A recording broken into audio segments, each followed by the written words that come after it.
Well, good morning and welcome to our latest episode of Recruiters on Your Computer. I am Captain Brad Koch here with two of my favorite employees of the Charlotte-Mecklenburg Police Department. I have Christina Frazita, recruiting, and Bruce Edwards, formerly of recruiting. We are down at the lake, if you can tell. We actually are at the southernmost point of Mecklenburg County, still within our jurisdiction, but we are here on Lake Wylie in North Carolina, again, right on the border of South Carolina. Here with Bruce and Christina. Bruce, why don't you go ahead and introduce yourself to those first-time viewers? Sure. I'm Bruce Edwards. I've been with the department for almost 16 years. I'm not a native of Charlotte. I moved from the Washington, D.C. area. I'm currently serving in our community engagement unit, so we have summer camp going on, and I'm with the students there, just interacting with them. But we really love this department in the sense that I've been in many different functions, such as recruitment. I've been in on the SWAT team. I've done many different things, but really enjoy my experience here at this department. Excellent. Christina, how about yourself? Yes, Christina Frazita, been on a little over 17 years, and I'm currently assigned to the Academy in recruiting. I also get to teach at the Academy, which is really super cool. Before that, this is my old stomping ground, Steel Creek, so I spent almost 12 years out here, so I'm very familiar with the park and the lake. I'm glad to be out here today. I was actually on the boat all day Tuesday with our college interns, so it's really great to get back out here and, you know, see things that I haven't seen in about 6 years. But not originally from here either. I'm a transplant from Western New York, just below Buffalo, and studied criminal justice. Came straight out of college, graduated, and started 2 months later in the academy, and here and love it ever since, just like Bruce. Wow. Well, we really appreciate you joining us. If you have any questions at all about the recruiting process, the hiring process, please drop them below. And Craig, who is off camera, will make sure that with the nature of technology, will send me a text message with your questions and we will get those answered. If you are interested in applying, you'll see the graphic below, charlottepolicejobs.org. Go to that link. That website has all the information, and that is really the only place you can apply. And Correct. With that, Christina, Yes. talk to us about that. What do you do if someone is at home and they're interested in applying to the Charlotte Police Department today? What's the first step that they have to do? The first step, exactly what you just said, is go online, www.charlottepolicejobs.org. Look for the link on how to apply. There's specific or different actual applications depending on what level you're at. And what I mean is traditional recruit. There's a lateral police trainee application and an intermediate police trainee application. So make sure you find the correct one, and then the first thing is a basic generic online city application, basic information about you, address, phone numbers, work history, education history, things like that. Once you submit it, we'll do some follow-up work with you, but everything's online via email, so just make sure you give us a good working email address. Okay.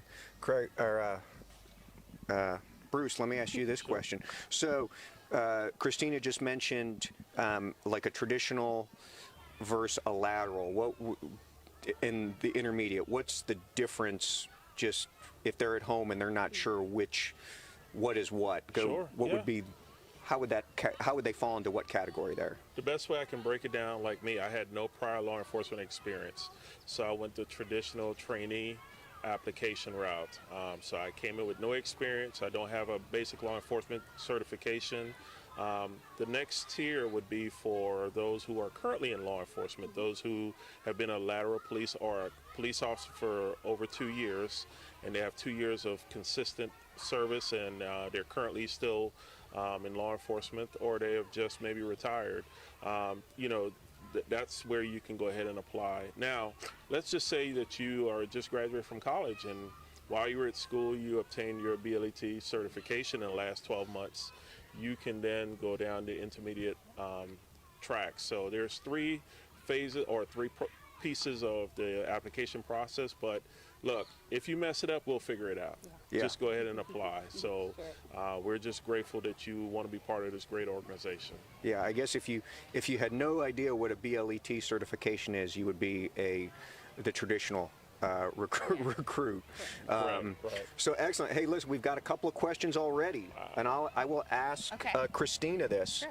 Well, first off, put you on the spot. Okay. What's the starting Yes. pay for an officer? I know it just went up a little It bit. did just go up. So base pay for traditional recruit is $46,443, $46,443. And is it something that if you have education, do you get rewarded, or are you incentivized for that? Yes, you are. So if you have an associate's degree, it's a 5% jump in pay on top of that base pay, which is pretty significant. And then if you have a bachelor's, which is a 4-year degree, it's a 10% bump in pay. So we do incentivize education, which is fantastic. And we do have an education reimbursement program as well, which we pay up to we reimburse up to a master's level degree. Oh, that's fantastic. Yep. And is this something that they get from day one in the academy? Their pay, yes, and benefits. Okay. Yep. Mhm. So talk to me. That's one of the questions. Okay. What's one of the benefits, or what are some of the benefits that you get from when you start with the police academy? Sure. Benefits are you're joining one of the greatest organizations in the country, for sure. That was like a super layup right That there. was a super That was layup. Fantastic. Yep. Good job. Some of the best training in the country, best instructors. Everything you see us wearing here is provided for us. We don't have to buy any of our equipment or uniforms. We're provided an allowance for our uniforms every year. It's quite significant. We get new vests every 5 years. Our weapons are issued to us. So there's a lot of incentives. Not only pay, there's a residency incentive. If you live within the city of Charlotte, there's a $2,500 incentive to live in the city and the county, along with other things. If you have any money remaining on your GI Bill or your post 9/11 GI benefits, you can use that, actually draw money while you're in the academy, because we are a VA certified institution. We're allowed so many vacation days a year. You accrue vacation and sick time. It's separate. There's a lot of benefits. 401k, 457, state pension, lots and lots of benefits. Well, and I assume, I'm just going to go ahead and take a gander, that all that information is Yes. listed at It is. charlottepolicejobs.org.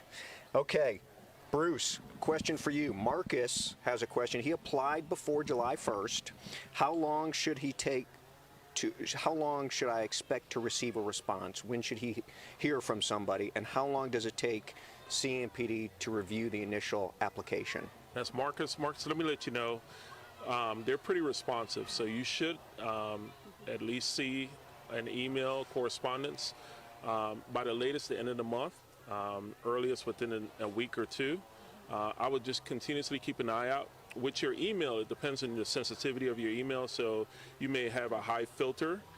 So just go look in your spam area to see if there's an email that was sent and you may have missed it. So just continuously check your email for the correspondence from us. But I promise you, they're very responsive. We're very responsive. We'll get right back to you by email. Yeah, and that a follow-up to that, Bruce, where will they call? If someone applies today, are they going to call me, or is it all through email? It's all through email initially, and that's because a lot of the communication is done over, and we try to make it easy, because we know that no one picks up their phone, right away anymore. People filter their calls, but the best way for us to get you the information so that you can fill it out and get it back to us within a reasonable period of time is to send it by email. So once you apply initially, you'll get a follow-up email which will ask for additional information. Don't get intimidated by those questions. Just answer truthfully. Provide information. And even if you have to go and sit and think for a few days and just look at it, just get us as much details. That's what increases the speed of the process. The more detail you provide, the faster we can go ahead and get you to process your application. Yeah, excellent. Now, Christina, if today is the middle of July, if I were to apply today, how often do we have academy classes? When should I expect reasonably that I could start with the police department? So we're mid-July. More than likely, I'll go ahead and answer your first question. We have 3 traditional recruit classes a year. They are October, February, and June. So we are in the process of seating folks for the October class right now. Laterals, which means if you have prior experience law enforcement, you have 2 years full-time sworn. They are September, January, and May. So they start 30 days prior to the traditional recruit class starting. And right now we don't have a specific date for the intermediate academy, but that would come about if we had folks, in the process. So, Yeah, so if I'm new, if I've never been, if say I just graduated college or I'm working in some other profession or I'm just getting out of the military, when would I start? Would I be in the October class? Probably not. The background process is really extensive, and especially if you're out of state, there's a lot of different pieces, moving pieces of the process that take time, and it would just be unrealistic to get you in less than 2 months. Okay. So more than likely, we're going to work you probably for January or February's class if you're a traditional recruit. And what if I'm a lateral? Could I start come in September? That's really pushing it, because then you're like, a month basically to do a background. Because and a lot of people don't understand this, is we actually, every applicant, whether lateral or a traditional or an intermediate, goes in front of their background, goes in front of the Civil Service Board, which approves every hire. So they only meet once a month, and so we have a limited window to get those backgrounds to them, and they all have to vote on the applicant unanimously. And so we're confined to a certain time frame. So that's why when I say it's not realistic, is because I'd literally have to do a background in a month on a lateral, and it's just not possible. All right. Yep. Listen, continue to drop your questions below. At this time, I'm going to ask Christina and Bruce to tag out. Okay, fantastic. I have the pleasure of introducing to you the gentleman who actually sat next to me in the police academy more than 24 years ago. He is Stanley Joy. He is an officer here, and he's actually in charge of that really, really, really nice boat back there. Stan, welcome to Recruiters on Your Computer. So, you're going to have to talk, though. You can't, you can't nod.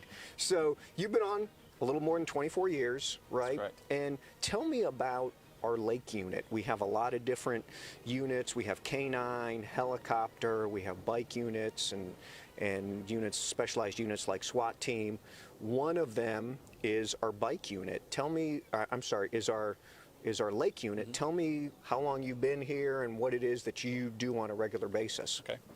As Captain Koch said, started a little over 24 years ago. I grew up in Belmont on this lake, actually, so I had a lot of boating experience, and I was interested in the lake, and did 3 years on patrol. And after you do 3 years on patrol, you're free to look into other options, like the boat unit or the bike unit, K9, things like that. There's a lot of opportunities in the police departments, in our police department, which is one of the great things. And since I was interested in the lake and grew up on the lake, I decided to look into the boat patrol. And it was just a matter of doing some ride-alongs and meeting the officers that were in charge at the time. And I started shortly after 3 years on patrol. So in 2000, I started down here as a part-time officer, worked my way to a full-time officer, and it's... So that is your full-time job is driving that boat. That's correct. I'm not sure where our paths differed or how they diverged, but you really have a great gig. What is it that you do? Well, obviously the summertime is our busiest time when everybody comes out to enjoy the lake. And the people we deal with on the lake are coming out to have a good time and recreate. They're not coming out to, say, commit crimes like you would, encounter on the street and patrol. So we want to make sure that everybody that comes out has a good time, enjoys the lake, whether they're swimming or skiing or riding jet skis, that they do it safely and that they go home at the end of the day. Yeah. So we do conduct boat stops, which are similar to traffic stops, and we stop people. We check to make sure that they have all the proper safety equipment in case something bad happens. And we check also to make sure they're not intoxicated, because there is a boating while impaired, which is very similar to driving while impaired. And we just make sure they know the general rules of the lake and as far as safety and how to drive and what buoys mean, that type of thing. And like I said, we just want to make sure everybody comes out, has a good time, and goes home at the end of the day. Yeah, and for those that are not from the Charlotte area or not tuning in from Charlotte, we actually have 12 patrol divisions, and 2 of those patrol divisions actually have bike or lake patrol. The Steel Creek division here, we're in southern Mecklenburg County, and then also our North division has Lake Norman lake patrol, right? That's correct. So Steel Creek division patrols just Lake Wiley, and the North division patrols Mountain Island Lake, and then and part of Lake Norman. Yeah, so if you're looking at a map and you're wondering from a geographical standpoint, it's kind of the entire western part of the county that is Lake Norman and Lake Wylie there. So do you guys actually answer calls for service? Like, do people call in specific incidents that are on the lake? They do, actually. Just behind the camera, there's some jet skis that are violating what's called a no-wake zone. And Calm down, it's okay. Sometimes we might get 911 calls from somebody saying that there's some jet skis operating recklessly. Do you need to go? Or I'm sure they're going to be there when we get there. That's very kind of you, very gracious of you. And then we do answer some calls from houses that are on the lake, whether it be an alarm or a disturbance or anything. If we can access it, then we can go and answer a 911 call. But most of our 911 calls are about reckless operation or someone being intoxicated. It could be we have some sandbars on the lake where people gather, and we've had an occasional domestic dispute. Wow. Things of that nature. But for the most part, it's like I said, the safety checks and making sure people are operating safely. Yeah, I remember when we sat next to each other, this was kind of your goal, was that you were so excited to go to the Steel Creek Division because of the lake patrol. And, it's great to see. Is it something, when you look back on your career, do you wish you had made different choices, or do you love what you do? I love what I do. I wouldn't make any changes whatsoever. I've been on the unit long enough now to where I have seniority. Seniority is a great thing. Seniority is a great thing. But the boat behind us, we just purchased 2 years ago, and that was a long process that I was involved with, and that was very fulfilling to actually not design, but pick out the boat that we ended up using, and now to be able to operate it in the last several years of my career.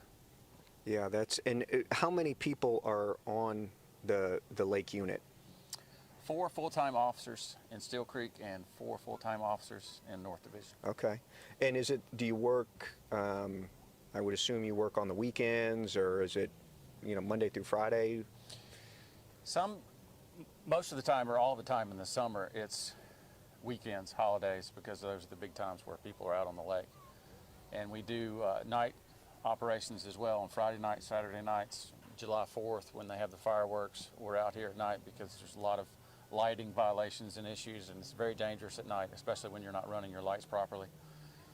So in the wintertime, it slows down slightly, and we can take some of those weekends off. And you're year-round, like there's still people Correct. out here in January and February? Mm-hmm. Okay, great. A lot of fishermen fishing tournaments, and an occasional warm day in the wintertime. If it's warm enough, people will come out here and ride jet skis and Wow. just have fun. Well, listen, Stan, thank you very much for joining us. Shortly, we will let you go tune up those jet skiers over there.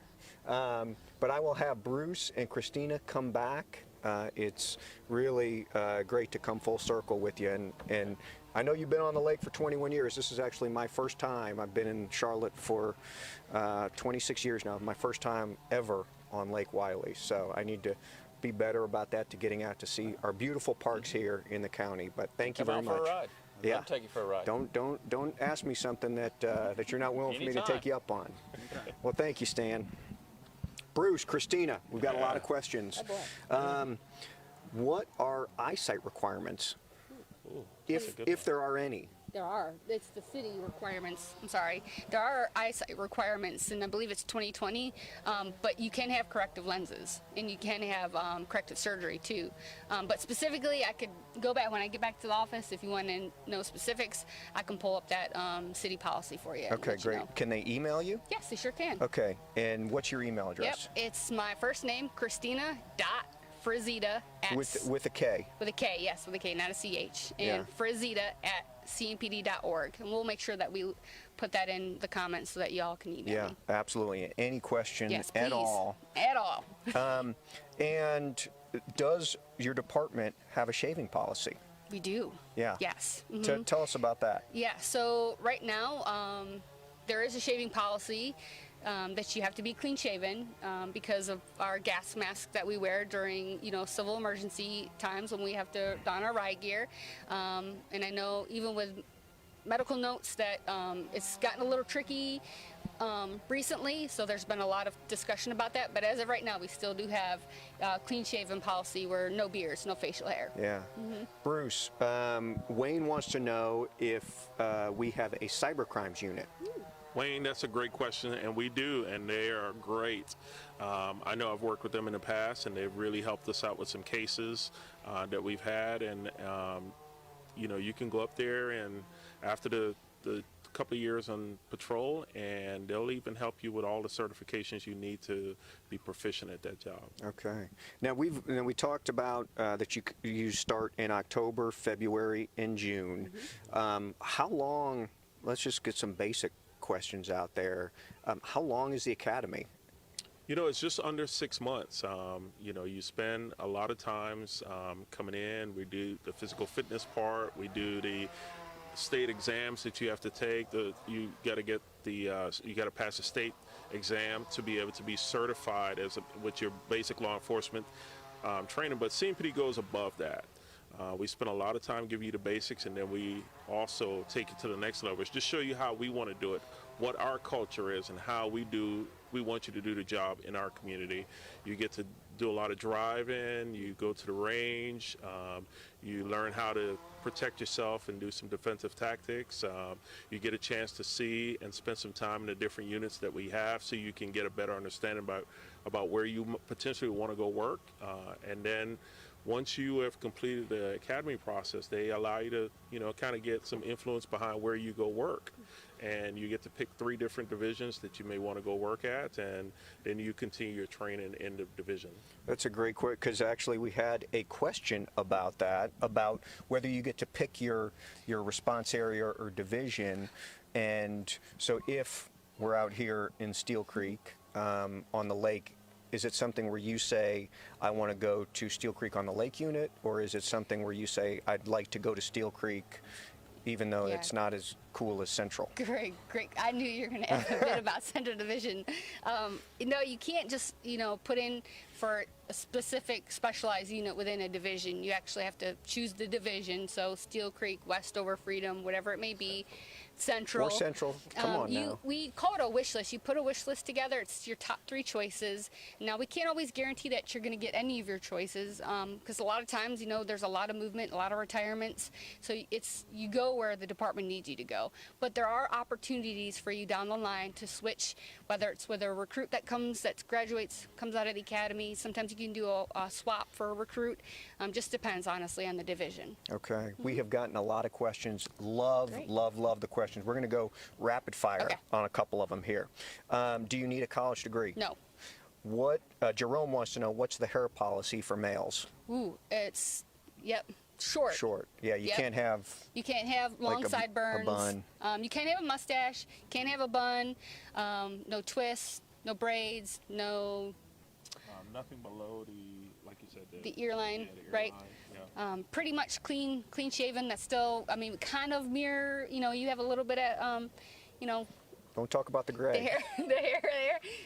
But you know, it can't be shaggy or too overgrown. We do have specifications in our policies about hair. Bruce, how long, once you graduate the academy, you said a little longer than 6 months, how long is the training before you're on your own?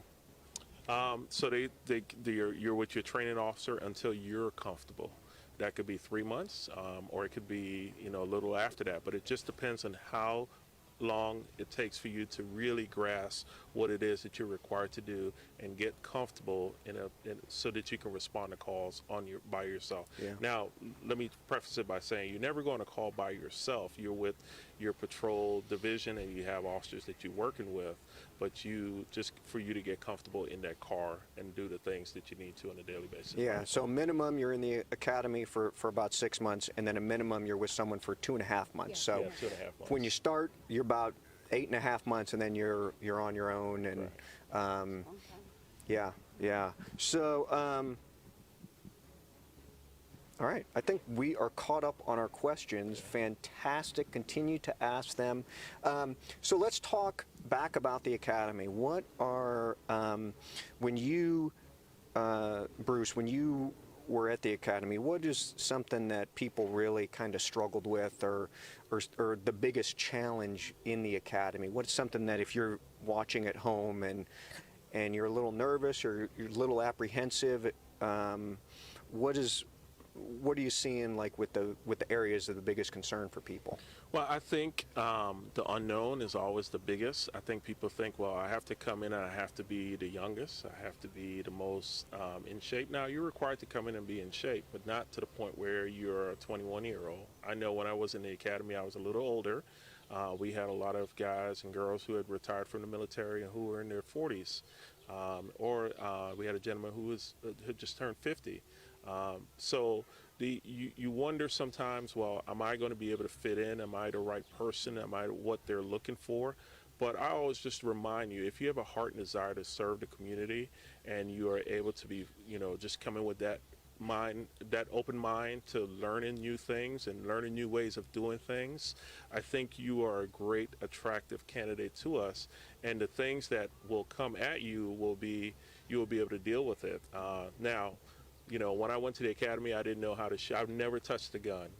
That was something that I'd never, had any exposure to.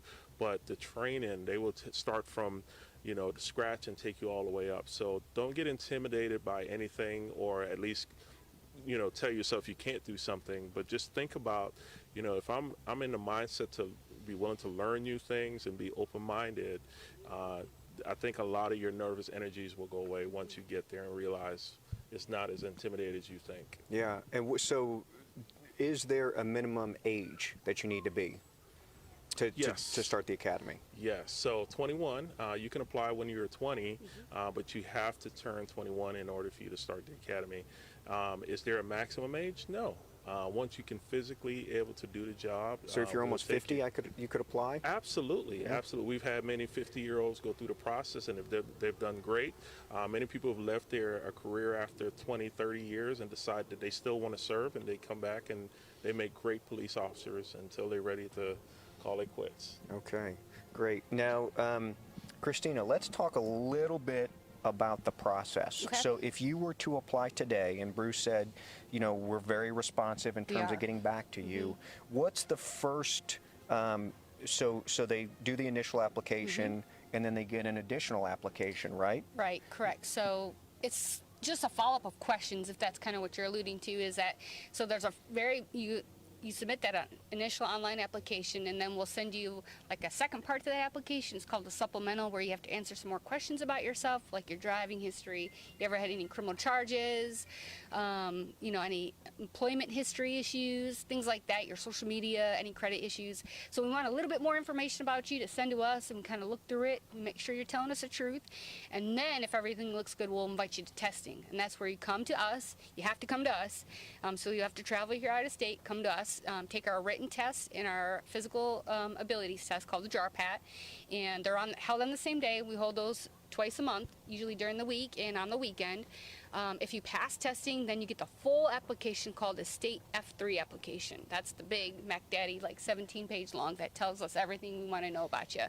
And then from there, you submit all that, and along with all the supporting documents, and then we get you assigned to a background investigator like me, or along with my other colleagues, and then you start the meat and potatoes of the process. Okay, which is what? What's the meat and potatoes? So that's your 3-part psych assessment. So, 2 online assessments and then a face-to-face with a psychologist, a polygraph exam, and a medical exam. You'll have an initial interview with 2 background investigators. You have a chain of command behavior interview with the chain in HR, a drug screen, lots. There's several pieces of the process, and that's why when you asked me earlier, it's just something that can't be done overnight. It's a lengthy process, and we're not only working with ourselves, but along with other people, such as a psychologist. We work with their schedules, the polygrapher, so there's a lot of different people that we have to accommodate too, that we have to, go by their schedules. So Bruce, if you came from Maryland, Christina came from New York, I came from Michigan. If you're coming down, how many times during the application process would you need to kind of plan to book trips, Sure. So you can try to, is there a way to get it kind of all done at once? Sure, and we really try. We try to make sure that we group things into as many ways as we can. But I would tell you to, think about three times. Initially to come and take the jar path and the written tests. Second time for your interview, and we try to group some other pieces into that after that interview. But the third time that you'll have to come down is just to sit down with the chain of command and just really get them an opportunity to know who you are and know who you are. So I would just say about three times. Okay, great. And how quickly do you become eligible for a specialty unit? It just depends on certain units like SWAT. It will be a little longer, but for example, if you want to come out and work at the lake after 3 years of service, you'll be able to put your name in and apply. And a lot of things that help are those life things that you've had. You may have been a swimmer and you worked at a pool. Different things that you've done in your life may be able to make you a more attractive candidate for that particular job. Yeah, I meant to ask Stan if he was a certified lifeguard, like if he would be able to save me. I'm assuming he probably is, but maybe not. No. I guess that's not part of the wheelhouse of what they do. Christina, Yes. this is a phenomenal question, and it's kind of an all-encompassing question. What makes CMPD a great place to work? I think because of how big we are, the opportunities within the organization, we're led by a great chain of command. Our chief, we have a beautiful city, very diverse city. It's up and coming, it's growing, it's young. I think the thing that stands out to me is the opportunity to grow yourself professionally, whether it's get promoted or try different specialized units. Plus, like I said earlier, is what we're given so many different benefits. We're given our clothing, we're given our equipment, we're allowed to go to school. The training opportunities are endless. I mean, there's tons and tons of things. And our specialized units, we have everything except for two things, and that's what I always tell people. You could be interested in flying a helicopter, we have it, great. The only two things we don't have is horses and fixed-wing aircraft, so no airplanes. But, I mean, honestly, we have everything. You can work alongside the feds. We have many officers that are duly sworn, they're deputized. So the opportunities are honestly endless. And work among some of the greatest people in the country, too, like Bruce and yourself. Oh, well, that's very kind of you. Brownie Thank you points. very much. You're welcome. And we are one of I think probably the largest department between the city of Atlanta In and DC. Washington, Yep, D.C. correct. We're about 2 hours from the mountains of Asheville and Boone, and we're also Close to the 2 to beach. 3 hours Yep. from Charleston, Wilmington, Savannah. So you really Great do have location. that great area. I think we're probably one of the only cities in the country that continues to grow year after year after year. So, And I think too, I'm sorry to cut you off, is our technology is so advanced. We always have the greatest and latest technology, which really helps, with our investigations, and we're not stuck back in the early 2000s. We're always advancing with the times, which is fantastic. yeah. Another question, Bruce, I'll kick this to you. How does CMPD encourage the work-life balance? I think they put policies in place to make sure that you're not working too much. They also work to ensure that they provide you as many opportunities to, you can work with a personal trainer. You can get opportunities to go speak to someone if you're having difficulties. I know at one point in my career, I saw some things that I just needed to just make sure that I was okay. And I had an opportunity to go and sit and talk about those things and, return back to work, and I was great. I think also we try to make sure that, as an organization from the top, they make sure that they tell you family first. The job will always be here, the career will always be here, but make sure you take care of your family. Yeah, that's fantastic. Now, Christina, what's the biggest obstacle of being a new recruit? I think for a lot of folks is their physical fitness preparedness. And that's honestly the one thing they can control themselves, is not being physically prepared. And like Bruce was saying earlier, is you don't have to come in tip-top shape, but we do expect you to do something at home. Because that is the one thing that you can prepare yourself for. You can't study before you come. You can't look at any material. It's just not something that you can do. And I think a lot of times too is pushing through that mental block with people. We're going to test you, right? We want to make it hard, but we want you to be successful as well. Because this job isn't easy, right? I mean, we're going to have good days and bad days, and we're going to, witness people in crisis. So you got to be able to mentally push through and do the job. Yeah. Can Go I ahead. add to that? Absolutely. I was just going to say, and also, it's one thing to run on a treadmill, It's different to get out in the elements. So we always encourage you, as part of your routine, to be prepared. Just get out in the elements. Run in a park. This is a beautiful park. Come out and run early in the mornings because it gets really hot, or late in the evening, so that you can get your body adjusted to the elements. Yeah, and we talked about that job-related physical aptitude test early on. Is there an option for them to see what it is? Yes. Christina. Yes, it's posted on YouTube. It's under CMPD JARPAT, JRPAT 2021. So if you go to YouTube and type in the search bar, CMPD JARPAT 2021, it'll pop up. And it's the whole test from beginning to ending. It goes nice and slow. It tells you the do's and the don'ts. So it points out improper push-ups, correct push-ups, shows you basically the entire test and the time limit that you have to take the test. Yeah, we're a big acronym. I think probably all law enforcement is a big acronym deal. And in fact, I believe we had the testing last night, right? We did, yes. So I had I know someone who was going through the process, and talking to him last night, asking him, how was it? And he said the toughest part was kind of the unknown piece of it, and not really knowing what to expect, because there is a written test first, and then you go down and do that job-related physical aptitude test. So go ahead. And let me add, one of the things that the Academy do that is great is that they give you a mentor. I know I was a mentor to one of the young men who is currently in the Academy, and what that does, it allows you to have someone who you may be having some anxiety in the middle of the night, and you text that person. And that person is a seasoned veteran police officer, and they just share their experiences, or maybe help you to talk through some of the things that you may be feeling, or you may not be, you may be reading something, you don't understand it. We, as mentors, we are there to be able to help you and guide you while you're in the Academy, to help with some of that anxiety. Yeah, I would find it hard to believe that any question or concern that you would have is not the first time that's ever been had, and that you have that wealth of experience that you can really lean on. Christina, a couple more questions here. Okay. Are you always recruiting bilingual officers? Yes. And is there an incentive for that? There is. That's a great question. So right now our current need is Spanish, and that's a 5% increase in pay. And that, obviously you have to test out fluent reading, writing, speaking. I think American Sign Language is also one that we pay out for. That's another big need. But right now those two are the two top ones that we do pay for.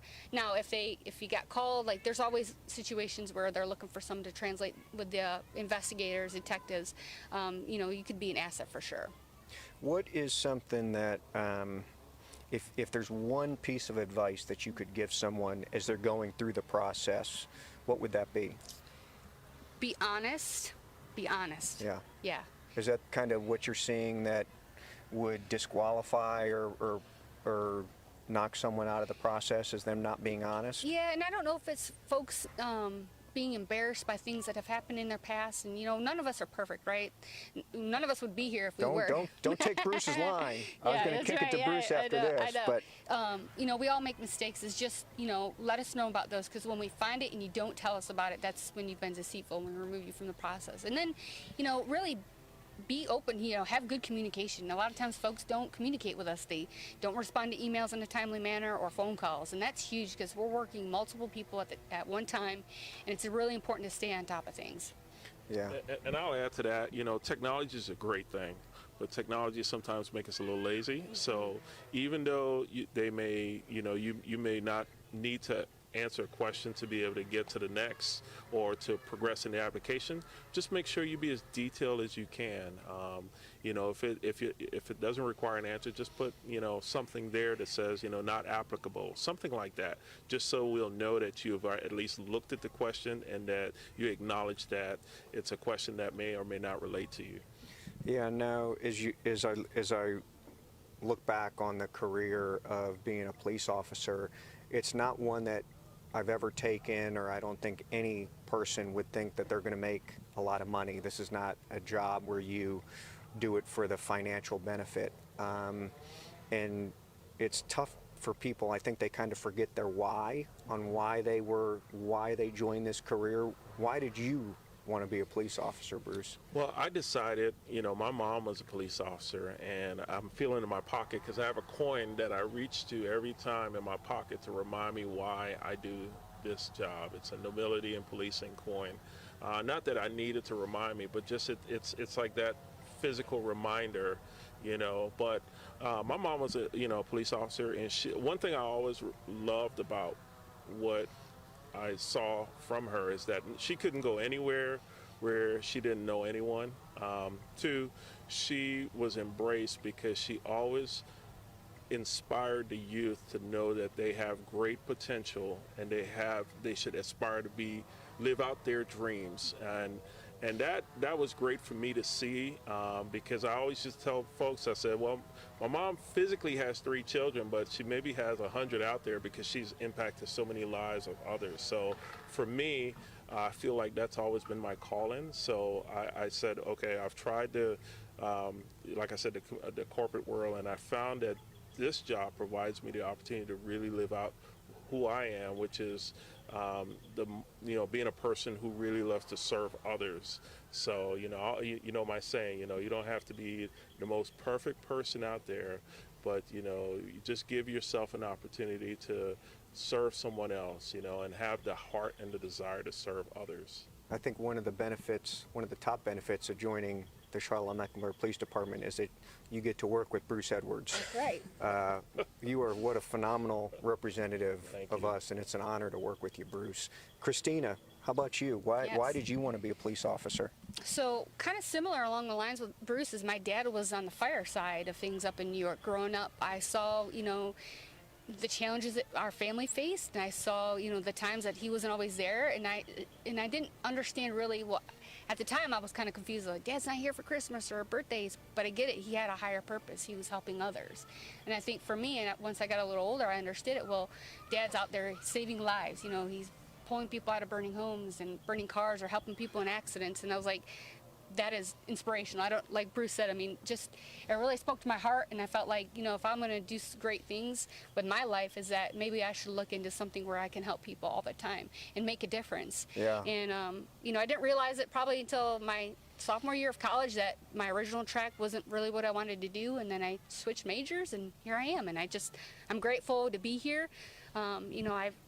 I've had a great career up to this point and done a lot of different things, and I think that's one of the beauties of this profession is not only can you help change lives, help people, make a difference in the community, but you're growing yourself every day in this profession. Yeah. If you try. It is, you truly can really make a difference Yes. in every single day Correct. that you put this on. Well, listen, on behalf of Bruce and Christina, I am Brad Koch, and we certainly thank you very much for joining us for this edition of Recruiters on Your Computer down here at Lake Wiley at McDowell's Park here in southernmost Charlotte. We really appreciate you tuning in. If you have any questions at all, continue to drop them below. It's certainly possible that we did not get to your questions on the air, but we will make sure that we respond here. If you are interested in applying, go to charlottepolicejobs.org. And until next time, we will see you on our next edition of Recruiters on Your Computer.